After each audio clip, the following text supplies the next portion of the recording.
All right, last one. Let's take a look. These are really basically the same, guys. So you're going to be still looking, is it adding or subtracting? So let's read this one. Jamal used a third yard of ribbon to tie a package and 1/6 yard of ribbon to tie a bow. How many yards of ribbon did Jamal use? What could be added to the end of this question to make it a little clearer?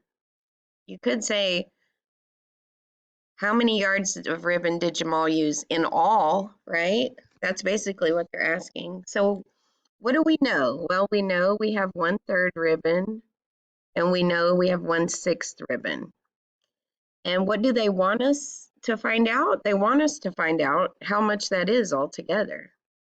How am I going to solve that? Well, I'm going to have to change this to be a 6 to be able to add it, okay? And then how can you check your answer? That's what you need to think. Next one. Oh, does anybody know the answer to this before I move on?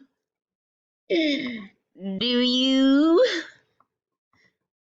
You should get that this would be equal to 2/6, right? 1/3 and 2/6 are the same. So 2/6 plus 1/6, that's 3/6, which is also equal to 1/2. That's right. Oh my gosh, you're so smart. You don't need me. Okay, so next one. Over the weekend, Nolan drank 1/6 of a quart of OJ, and Andrea drank 3/4 of a quart of OJ. How many quarts did they drink together?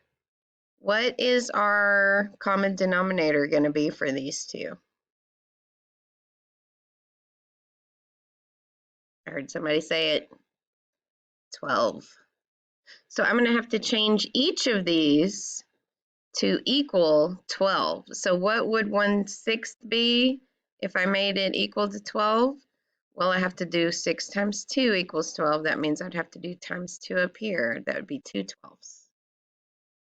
And then if I come over here and I make 3/4 equal to 12, what am I going to multiply 4 times? What is 12? 4 times 3, 3 times 3, that's 9/12. And then I just add them together. 2/12 plus 9/12 is 11/12. All right, I think you guys got this. You can do it. And your assignment is on the next video.